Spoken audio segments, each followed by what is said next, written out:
Hey everyone.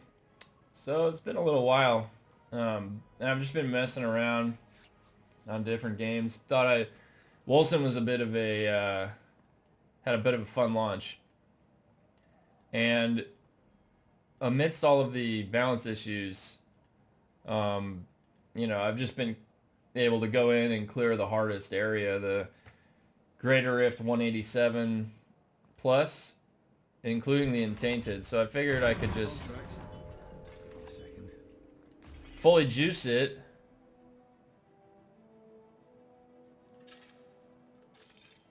Fully juice it up. Acid rain, spears, whatever.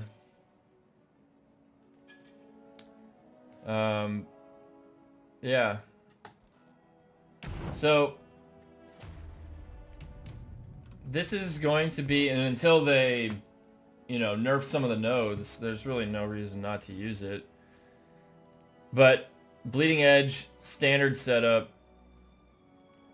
I've got the leap for mobility, and also it's an extra weakness stack. Because I'm using dagger, I'm using dust shroud, because this, with enough cooldown reduction, you can just stay permanently invisible, and you can be attacking, so you can get set up kind of nicely if you need to. The shout, both the invisibility and shout regenerate stamina points, so you can roll around a lot more. This one, Phantom Blades, is just because it has stasis poison, so it gives another. We're trying to get as many ailments as possible, different, and you can only have 2 coming from each move in particular. This one is for, you can get 10 stacks of a curse right on a cast. It's just improving the damage a lot. So, and that's pretty much it. So the way that this works is that I'm going to throw my shuriken to lead off to get stasis poison. I'm going to curse with my right click to get, I really just care about the curse, 10 stacks of the curse. And then I'm going to go in with Bleeding Edge and get burn and bleed. Now, there also is weakness that I'll get if I jump in. Now, I have to do that because my Aether damage is just at a threshold right now where it's the dominant ailment. Now, if I don't lead off with the Shuriken Toss and get the buff to the Aether damage, then what's going to happen is that Bleeding Edge, Burn, and Bleed is going to get buffed, and Aether is going to get overpowered. And you're going to lose the Aether, your ability to put Aether on the target. Now, from the skill tree, we have this Stasis node. And I'll go over the skill tree more in depth. Really, there's only 3 pertinent nodes that you need. Stasis, Child of Fury to regenerate, and then this area right here of all of the ailment stuff. Other than that, it's pretty straightforward. They nerfed the Bane of Tyranny node. They made it back. It's actually reading what it should now. They're all 0.5, and it was off by a factor of 100. So you would need 100 of these nodes, not 3. So this is 3 out of 100 what it was doing, just one of the nodes. So this is more for just getting block up, survivability. Down here, also survivability. This is to get your rage and willpower up higher, the total. And then this is to make up for the fact that we're not speccing in a crit. This is more survivability over here. Anyways, I'll go into that more in depth. I'd like to show this in action just to, you can see some numbers. So, lead off with that, curse. And now this is a 187, fully juiced.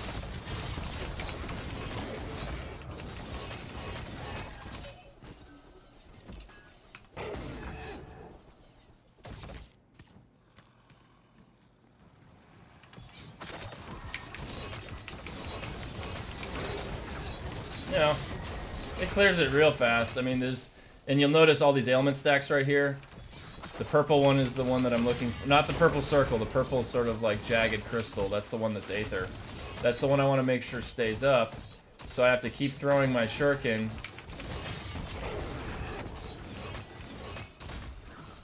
You know. Let's see if we can get to one of the bosses. Ooh, helmet. Okay, here's the boss.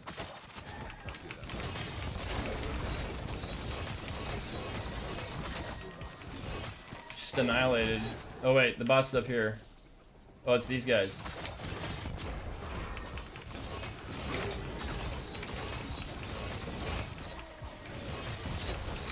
Those guys actually have a really gnarly hit, the guys with the staff. I've still maintained my Aether buff this whole time, which means I'm still doing the double damage from the 100% Aether. And you see Rage, no problem. And there's stuff on the gear that you can get to help with that.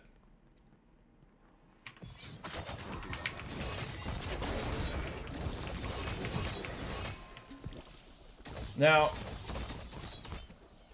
it'll go into the hardest area, the 189, no problem. Because you spec'd into that shield node that, or not shield node, the one that just delays the damage. Actually a really solid node if you're going high defensives.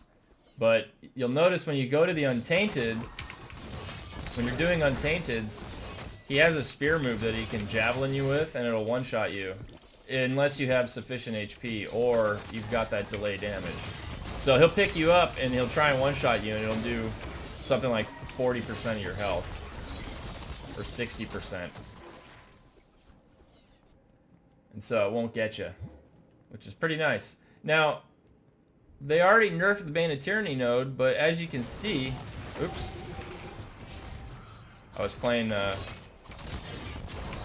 might have messed up the... Let's see if I can still get the Aether buff. Yep, I still got the Aether buff. As long if you mess it up, the order, you can still toss it in.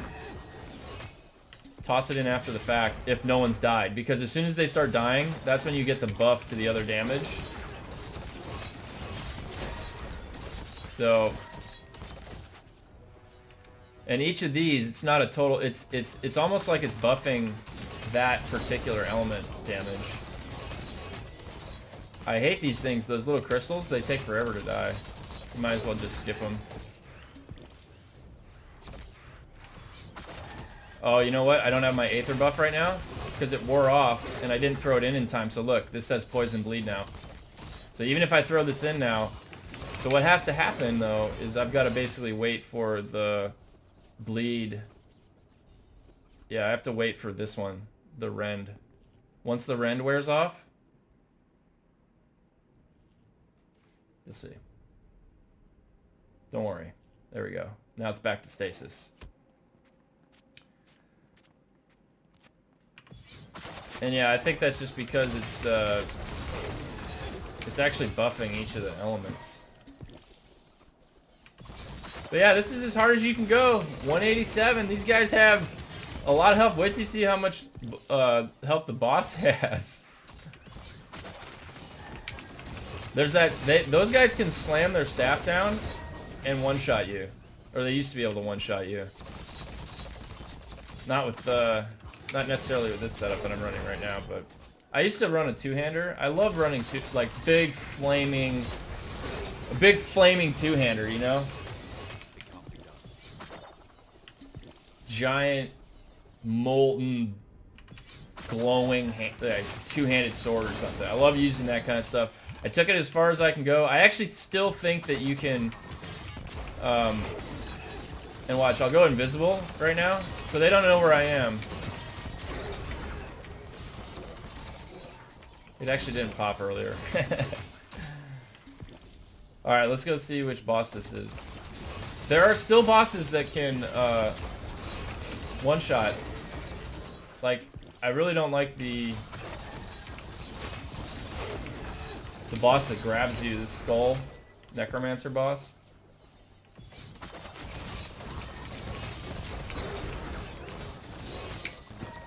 Alright.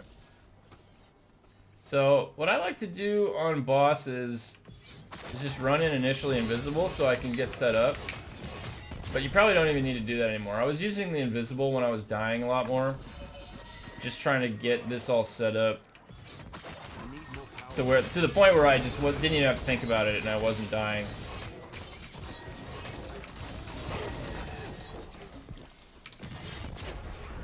Alright.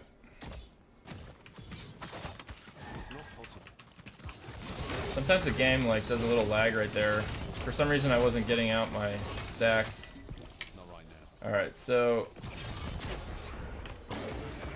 I'm just gonna run in stealth.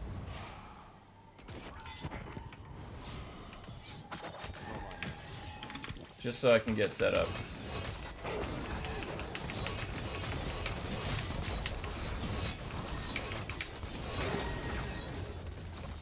And there you have it. So I'll kind of go over the build a little bit, just show the spec. Let's kill these guys. Alright, so the talent tree. Now, I did rotate this so that this is, I'm just going to go through it straight up. I'll go over everyone. Come down here. I'm looking for rage cost reduction. That was nice. Cooldown reduction is nice. Didn't really necessarily need extra damage at that point because the multiplicative increases to damage are just going to be so much that you're going to lose the benefit of a lot of these smaller little nodes. So you can afford to spec into these other ones. I like to get gaps. So because I'm speccing into all toughness, and you can see what my stat sheet looks like. So I still have 29% crit, 34% bleed chance, 22% stasis. Stasis is a little low. I would like that a little bit higher, but I got the 60% crit chance and 60% ailment chance score to make up for the fact that I wasn't speccing into those. So these, I would say, are flexible. Although, on the way to get this one is 150 extra max willpower. So you'll notice that my rage is at 1550. This is necessary because part of the spec is utilizing this. You're going to be casting above 750 rage. If I have 1550 rage, then I have a lot of casts above 750. That's going to be 100%. It says double damage. There's a double damage, and here's a double damage. So if they got stasis on them, there's already another double damage that can come in. Now, a lot of people have said that this doesn't crit, or it doesn't proc off crits, but I actually think that it's something a little bit different that's going on. It appears that the move itself loses the boldness and the yellow, but it definitely takes the crit and doubles that damage, and it makes it a small number that's huge. Like, I've seen non-crit white numbers for over 1 million or 10 million. There's no way that that could have happened unless it was that 1.5 second delay coming in. So that's just been from my observation. Maybe it's something different going on because there is a lot of stuff happening at the same time. So I came straight down here so I could get leech. You get 4% leech and you don't have to ever think about it again. You don't need anything else. I had rotated this a little bit so the leech was really close to where I was going with Child of Fury here. And how you connect these is up to you. This is just getting as much out of the ailments as you can. Don't need anything in here. You don't need any of these. You have to get this. This is so your Fury or your rage regenerates. Over here is the higher willpower rage. Now, this right here became a necessity. This basically makes you unkillable. And so you're going to have to boost your HP up a little bit higher. So I have HP nodes over here to compensate. Down here it's just block chance. And if those aren't working, they will be at some point. Because you need survivability in 187. You're going to get dropped. You'll just start getting one-shot by stuff. It's real nuts. Over here, same thing. This is just block efficiency. Over here, this is blocking. A weakness stack, if I block, that's nice. That's another ailment. 6% added block chance. And that's pretty much it. The flex spots are crit hit chance, ailment right here, and of course all these block nodes. You could go two-hander. Really the three pillars of this build are right here. The rage gen, double damage, stasis, double damage, ailments, max will fury, or willpower fury. Yeah, I had it all wisdom when I was leveling, and I spec'd all toughness. You still get a damage boost if you're going more toughness on gear. Okay, so let's go over my gear. The gear was really scuffed for a long time. I literally just got this dagger the other day. All I'm looking for is Aether to be the dominant push above to make it so that my ailments get stasis. So I got, you know, three offensive, 1 rolls. You got to just muscle it out. And then, you know, maximizing block. I want the pieces with block. Now, what do I look for on top of that? So I'm primarily looking for rage and willpower cost reduction. Damage increase was nice, and I've actually started stacking more dodge chance too. Dodge chance is really nice. But actually, I'm looking for the transfer time reduction between willpower and rage and cooldown. So those two, and then if you have a damage buff, that's what I would call like an ideal roll, right? So I have Aether damage slotted in my rings because I needed to push the Aether damage higher than what it was. I could usually have Ren damage that'd be buffing your Bleeding Edge.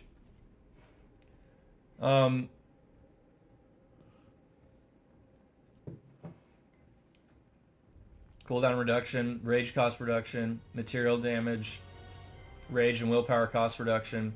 That's going to make it so that black bar doesn't fill up your rage, the rage and willpower transfer. You want to get that as high as possible. The catalyst actually has a negative effect on it. This was good because it had health. I needed to get my health up a little bit higher than what it was. Yeah, so you can just kind of see each of these items. I'll just hover over each of them individually, and you can pause it. And you can just dissect what I'm using. It's really sort of, I'm really primarily looking for, first, the cooldown reduction in rage and willpower cost transfer rate. And then health is always good. I mean, I'm going to be looking now I've started looking for things with more dodge chance because I have 94% chance to block, 52% block efficiency. That's a damage reduction layer on top of my material resistance, which is 60%.